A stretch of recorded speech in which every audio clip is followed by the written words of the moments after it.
23 по 26 октября 1981 года в столице Северной Осетии в городе Орджоникидзе, ныне Владикавказ, произошел народный бунт. В то время для подавления волнений властям пришлось подключить большое количество военных и бойцов спецназа. 23 октября 2021 года исполнилось 40 лет со дня этого события.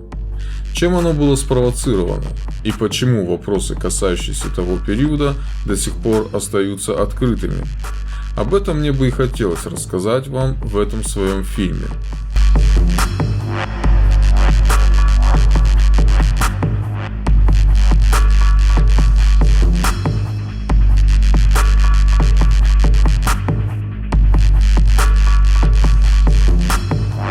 Обстановка в Северной Осетии накалялась с 1970-х годов, а за 3 года до бунта напряжение возросло до предела.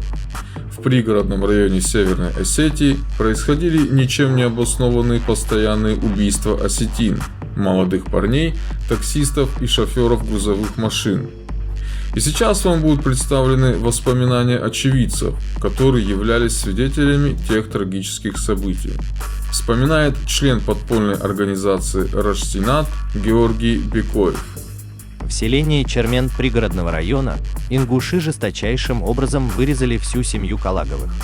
Убийц быстро установили и арестовали, они признались в содеянном, но дело, как всегда, затянулось.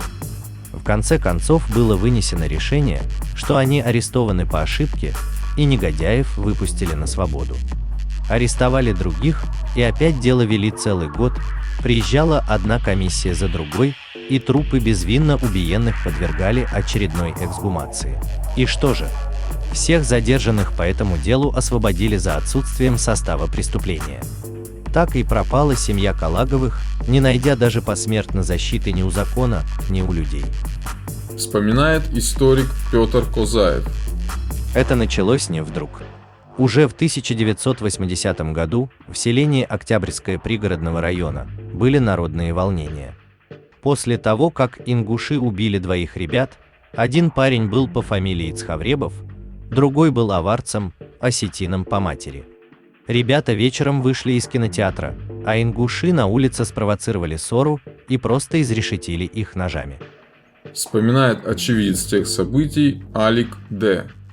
Да, я помню тот случай. Аварец Кадимагомедов был племянником Засеевых. Я был с ним лично знаком, он учился в нашей школе. Он в тот день только из армии пришел.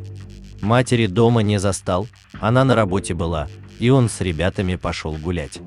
В тот же вечер его и убили. Он свою мать так и не увидел. Я был на его похоронах, там, как всегда, говорили, до каких пор нас будут убивать, сколько еще ингушам все будет сходить с рук. Вспоминает историк Петр Козаев. Уже тогда люди пришли к райкому партии пригородного района. И уже тогда первый секретарь Северо-Осетинского обкома партии Белар Кабалоев неправильно повел себя. Он приехал в селение Октябрьское и, увидев на похоронах толпу народа, которая к нему развернулась, просто сел в машину и укатил обратно. Люди требовали применить соответствующие санкции к тем, кто был виновен, и не допускать впредь ничего подобного.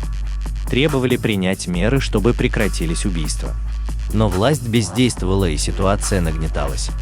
Бездействием и своего рода лояльностью к преступлениям, которые совершали ингушские экстремисты, власть подогревала негодование людей. С 1979 по 1981 годы в Осетии происходила череда убийств.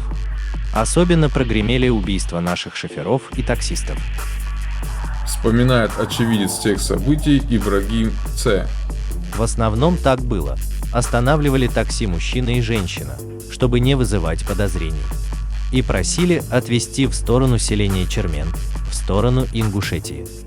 Такого случая не было, чтобы они приложили нож или удавку, ограбили и отпустили таксиста. Они не грабили, они именно убивали. Им это настолько удавалось, что это словно на поток было поставлено. И настолько это все безнаказанно для них проходило.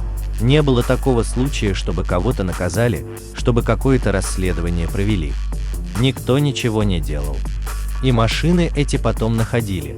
То на краю поля кукурузного, то во враге на краю села. Потом в какой-то момент наши такси даже перекрасились в красный цвет. Я помню, удивился почему, а кто-то мне объяснил.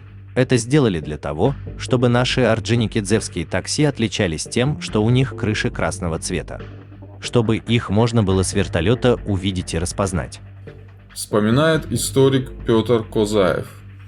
Количество убитых таксистов превысило 20 человек, а руководство наше продолжало допускать ошибки. Партия и правительство старались ингушей задабривать максимально, чтобы не происходило никаких противостояний. Но односторонние уступки никогда ни к чему хорошему не приводили. Рано или поздно эти уступки надоедают, и происходит катастрофа. Что, собственно, и случилось. Убийство очередного таксиста, Гаглоева, причем его зверски убили, отрезали части тела, изуродовали, вызвало возмущение в пригородном районе и закончилось массовым выступлением осетин. Вспоминает очевидец тех событий Гаглоева В. Казбеку Гаглоеву было 28 лет. Он был простым парнем. Ничем не отличался от других. Ни богатством, ни бедностью. Он был единственным сыном своей матери, работал таксистом. Никто и предположить не мог, что он косвенно станет причиной народного бунта. Он был из Нижней Комбелеевки, вырос рядом с ингушами и не боялся их, доверял им, что ли. Это его и подвело. Однажды пошел на работу и не вернулся. Его нашли там, на их территории.